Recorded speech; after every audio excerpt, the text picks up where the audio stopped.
Welcome to Tntspices. We thank you for joining us as always.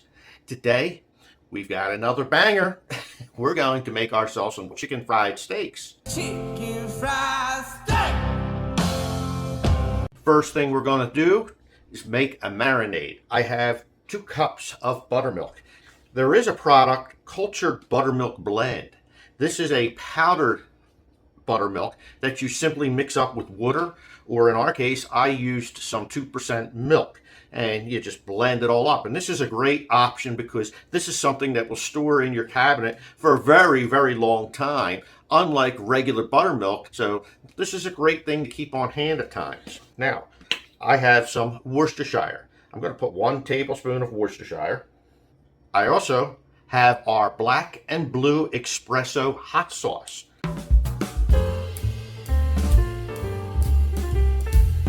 I'm going to place 1 tablespoon of this.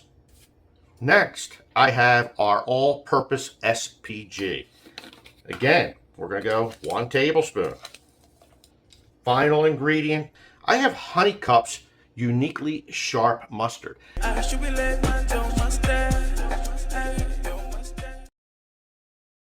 This is another local company here in Pennsylvania that produces this. This is a very interesting mustard, very delicious, but not like anything you've ever experienced before. Just look at how different it looks texture-wise. We're going to place a heaping teaspoon. Just give this a good mix. We have 3 pounds of fresh venison chops. I'm going to take this marinade that we made. I'm just going to pour it right over top of these chops. We're going to allow these to marinate in this mixture for several hours. Now what we'll do is around every half hour or hour, we'll come and we'll turn these chops over so that the marinade absorbs equally. As these are marinating, I'll also show you the next steps. Let's make the breading that we're going to coat our chops in. I've got a large bowl. I have 2 cups of all-purpose flour. I have some cornstarch. We're going to take 1/3 of a cup. Last ingredient, I have our Sweet Heat Szechuan Ghost. Boy, that escalated quickly. I mean, that really got out of hand fast.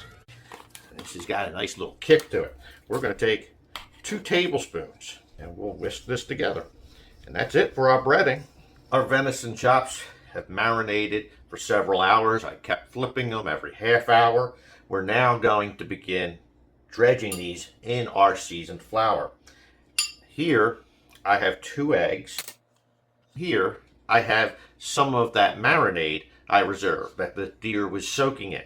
I'm going to put about 2 tablespoons worth of that marinade in with our eggs. We're going to whisk this up.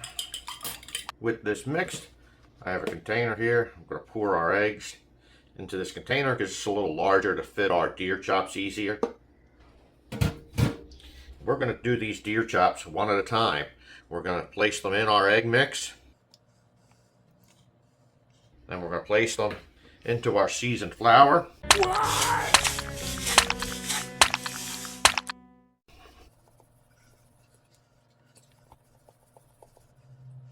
And we're going to do this to all of our chops. We're also going to make up a couple side dishes.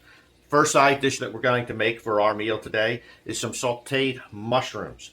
I'm going to take 2 tablespoons of butter. I'm going to take 1 tablespoon of olive oil.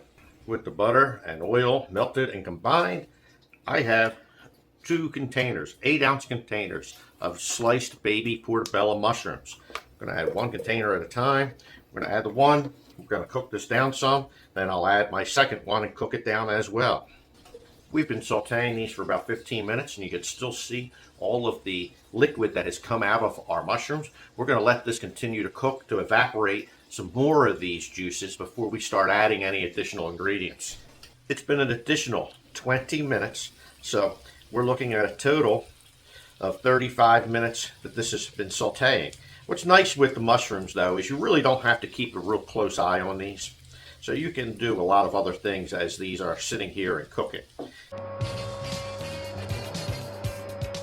Now, here I have 4 tablespoons of fresh garlic that I minced up real well.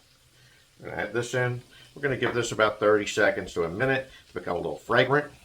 These are smelling delicious. We're going to take some of our umami-bomb seasoning. I'm going to take a half teaspoon. Then I have from BB&Q's Provisions, their veggie blend. BB's, Q, and Provisions. Now let's get it. Let's get it. I'm going to take a teaspoon. My last ingredient is from Papa Caps. This is their umami hot sauce.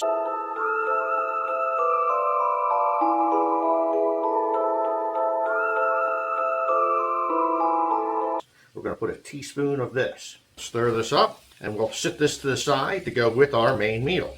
For our next side dish, I have a bag of premium Farro.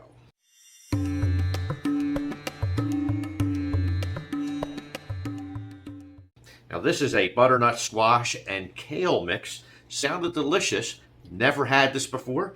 Figured, let's give it a try. It's telling me to take 1 3/4 cups of water and bring it to a boil, which we have done. Then it says to take 1 tablespoon of butter, which we've just added. Now we're going to change a little bit. I have Hob spicy sweet soy sauce. We're going to take a teaspoon and add that. Then it tells us to take our package and just empty it in. Give this a stir.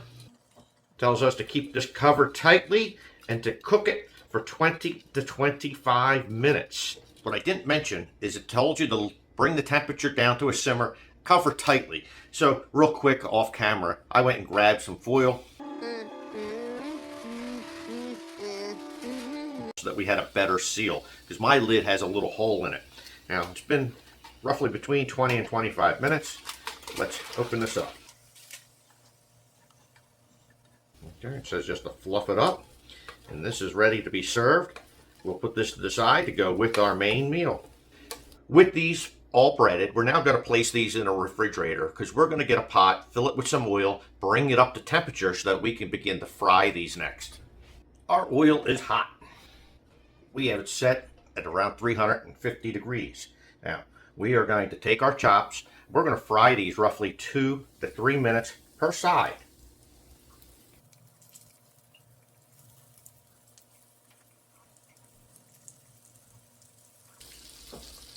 Okay, let's flip our chops over.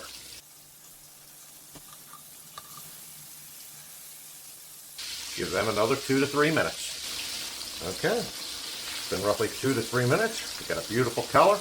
We're going to sit these to the side. We're going to do the same thing to every one of our chops. After we get these fried up, I'm going to show you how we're going to make the gravy up. I have 2 tablespoons of bacon grease that I reserved from cooking up some bacon. Now, here is 5 bacon strips that I've just crumbled up. We're going to set this to the side for the moment. We're going to take our bacon grease and we're going to add this to our pot. We're going to allow this to melt back down. I have 2 tablespoons of all-purpose flour. Grease flour will allow you to make a roux.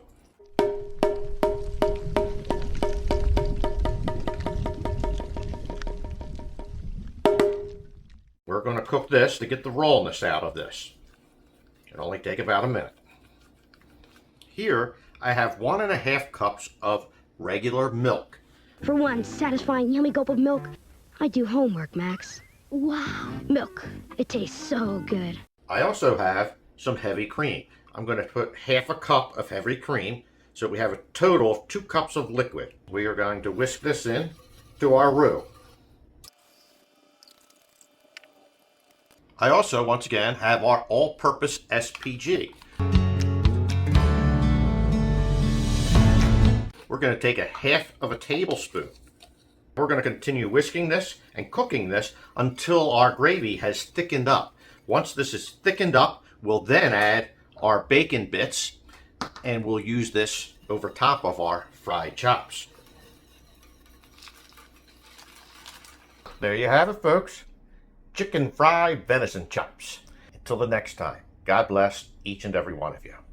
Tntspices. That's